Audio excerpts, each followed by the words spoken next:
folks, and welcome to another Chelsea chat. And yesterday it was Chelsea 2, Nottingham Forest 2. A real game of two halves. First half was absolutely abysmal. I'm not going to lie, just my opinion. I thought the first half was absolutely abysmal. And the players were trying. They were trying. There were just so many individual mistakes. Some people like Potch clearly don't want to be there. They're so sloppy at the minute. Gave an easy ball away again for Forest's first goal, which was then crossed in, and Mendy, who was given a rare outing, he made a right, I won't say he made a right fist of it, because he didn't. He made a right mess of it. When you're a goalkeeper and you decide to come, you've got to go. You've got to go. You've got to take everything in front of you. And you've got to get the ball at its highest point. Basic goalkeeping principles. And he didn't. Now, if you'd seen some of the comments on social media last night about Mendy, he's the worst goalkeeper ever in the history of the world. And you know, you get these absolutely, I want him out of the club. I want him out of the club now. I want him tonight. I want him on a plane. Don't know where to. But it's the same goalkeeper that really won us the Champions League, because some of the saves he made on the way to that final were, and actually in the final, were out of this world. So it's got such short memories, these people. Yes, he's not the greatest goalkeeper in the world. Neither is Kepa, far from it. But when I think the mistakes Kepa's made over the last few weeks, yes, he's made some very good saves, but he's made some right howlers as well. Not just stuff that he should be doing. Like when he remember when he didn't dive outwards, he just watched it. Get him out of my club, get him out of my club tonight. Now, I don't think either of these two goalkeepers are good enough, but what's the answer? My idea would be to put Slanina in goal for the last three games. He's definitely going to be at the club next season, whether on loan or as backup. And let's see what he's made of. He's only a young lad, 20. I think he's 20. Just. But see how good he is. Courtois was good at 20. Cech was good at 20. Bonetti was brilliant at 20. So let's just have a look. I'd do the same with Fofana. My big disappointment yesterday, team selection aside, some of which I now know was forced on Frank, was that David Fofana didn't come on. Playing against some big lumps at the back there. I can see why you play small, tricky people, but Sterling, I mean, he proved me totally wrong, because in that first half yesterday, I'd have brought him off. Absolutely awful. Dribbling straight into him. Passes going astray. He had that one chance, didn't he? Was it Willock or Wood? I can't remember the centre half's name. But yeah, he blocked it. But other than that, he done nothing in that first half. Absolutely nothing. You might as well have had me on there. But Fofana, no, play these young lads. So yeah, I've got off track and forgot what I was talking about. There's a shock for everyone. But yeah, the team yesterday that Frank picked, Kante was injured again. Frank hadn't mentioned that in the pre-match press conference. I really don't remember him mentioning that. And the stream that I was watching said, "Oh, he's being rested as he's eased back into the team." Well, after the game, Frank said that he had a slight groin strain that would keep him out for 2 to 3 weeks. Yeah, I find it strange that the Kante injury wasn't mentioned on Friday. Perhaps it was done with a little bit of Friday night activity with Mrs. Kante. I don't know. It was a groin strain, so who knows? Maybe Mrs. Kante has got the same problem as us. We've got a world class geezer, but he's only available for half a season. So yeah, that was disappointing. So the team was Mendy in goal. Don't know why he did that, unless he thought, Kepa's been costing us, but he was okay against Bournemouth, wasn't he? So Mendy in goal. We had Chalobah at right back. He played really well yesterday, in my humble opinion. Then inside of him we had Silva, we had Badiashile, and we had Lewis Hall playing at left back. In front of them we had Enzo, we had Cover, and we had Gallagher. And in front of them we had Sterling. On the left we had Madueke on the right, and we had allegedly João Felix up front. So that was the team. I was sad not to see Mudryk in there. I was sad not to see someone like Chukwuemeka instead of Cover, because I don't think his attitude's been great. And if you and me can see it, well, if I can see it, I wonder what Frank goes through Frank's head, unless you're just trying to keep him in the shop window. But Cover's playing that poorly that his price is probably going down every game he plays. So yeah, that was the team. And the first half, we looked like what we are. A bunch of players that are confused, they've got no chemistry because the team changes so much every week. 5 more changes yesterday. One of them obviously enforced with a Kante injury, and obviously the left back situation the same, but just a bunch of people that don't really know each other on that pitch. And a bunch of people who clearly want the season over with, as do I'll be honest. So first half, we huffed and we puffed. We had loads of possession, nearly all on the edge of our 18-yard box, just playing it between each other. Lewis Hall had a bit of a stinker as an orthodox left back, got forward. Great ball in, had to be buried, but obviously we had Felix up front, so it ended up being a poor header that the goalkeeper easily claimed. Sterling had a chance. There was a couple of other chances, a couple of half chances, but generally we seemed content to play the ball around between Mendy and the halfway line.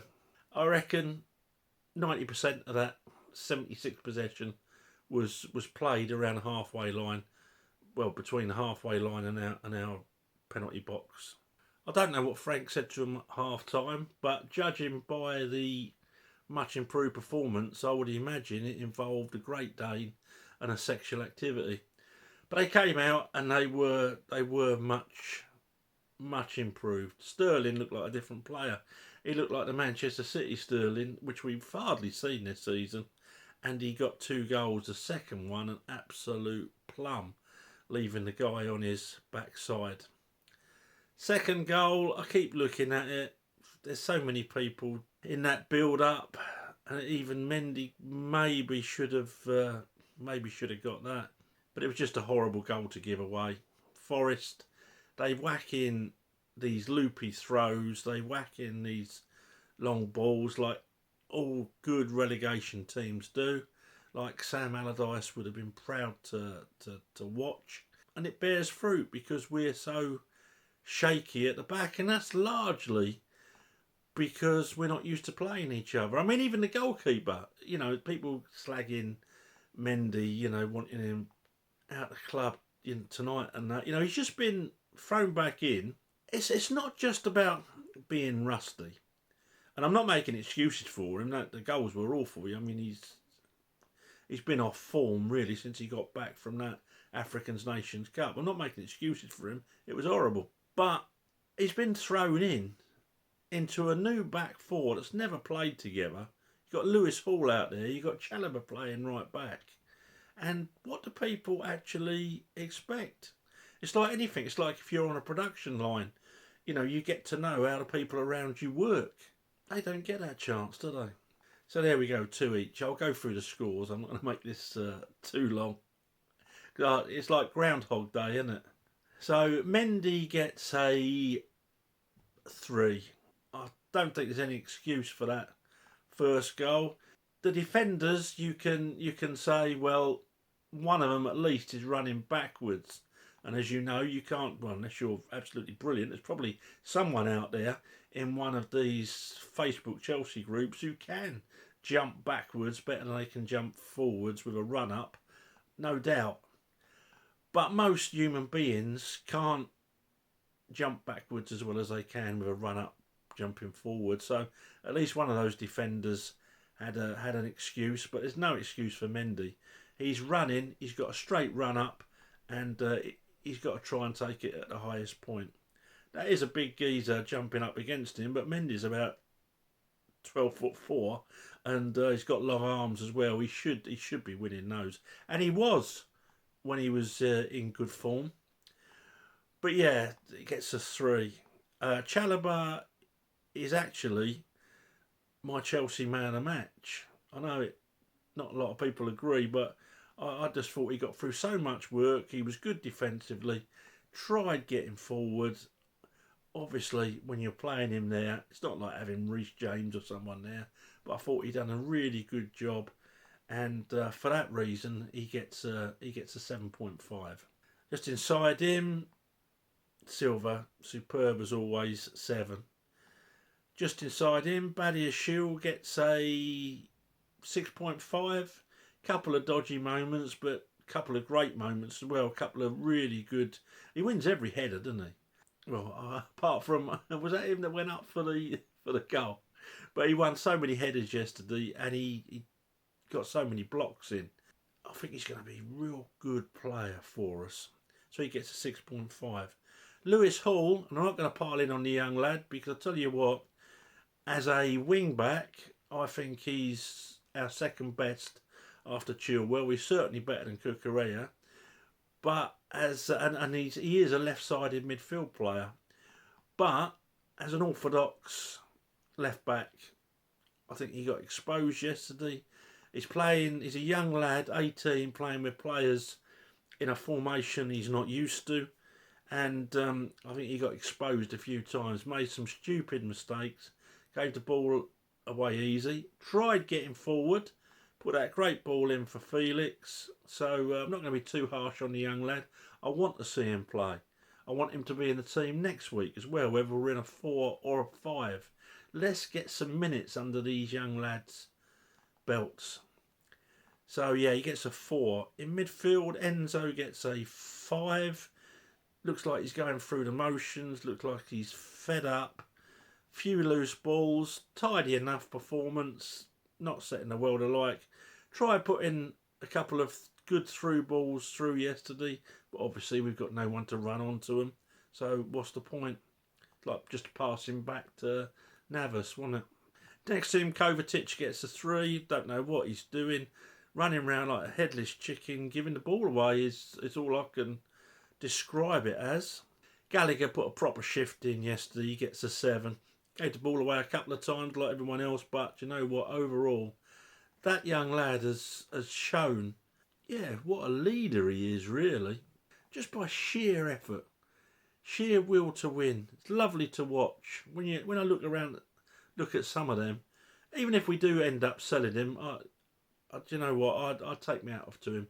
Even if he has a bad game, he puts such a shift in. I like Gallagher. Yeah, so he gets a 7. In front of them, Madueke gets a 5.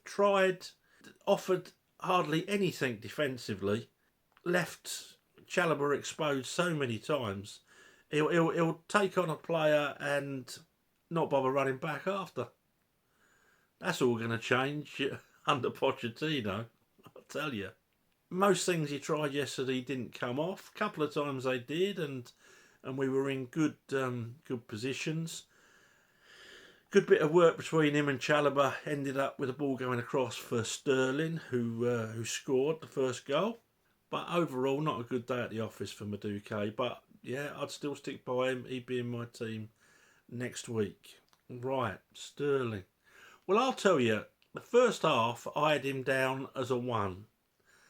The second half I had him down as a 9. So 1 and 9 divided by 2. Sterling gets a 5.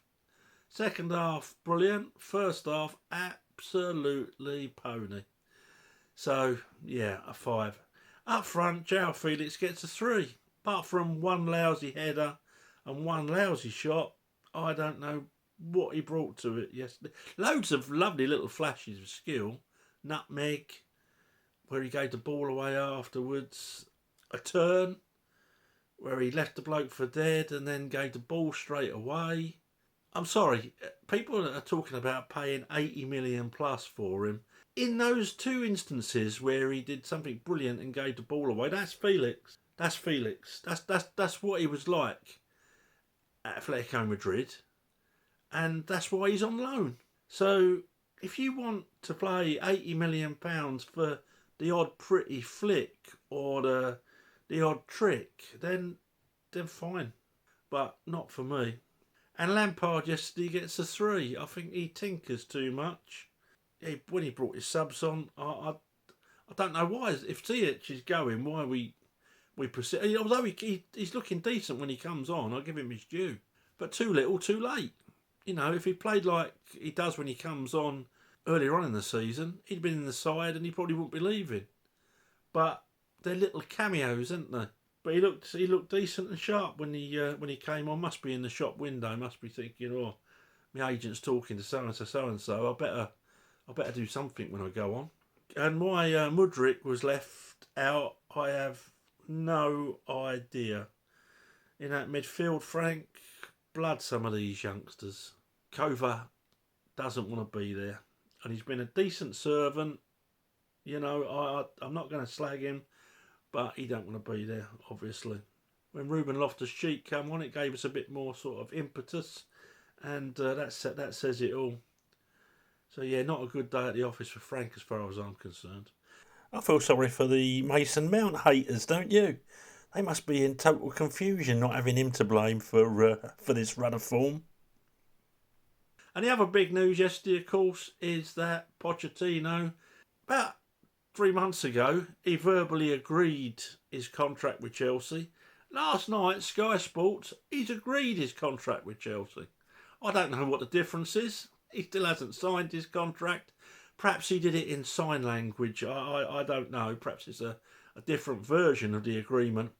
But yeah, he hasn't signed anything yet, but they've agreed. So today we'll have an onslaught of, Pochettino's been to the training ground and he's convinced so-and-so to do this, convinced so-and-so to do that. He's put plans in place for next season. Absolute garbage, some of these headlines that come out, and people start arguing over them, which is entertaining the first 2 or 3 times, but after a while you're just shaking your head. So Pochettino looks like he's going to be in charge. You know my feelings on Pochettino. I don't think he's an elite manager. He will get my 100% support. It's the last thing I'm going to say about it. I feel like you do when you've won the lottery but then realise it's just 25 quid. Do you know what I mean? So that's all I'm going to say on the bridesmaid. I hope he does well. I hope he proves me wrong. I really, really do. Can't see it though.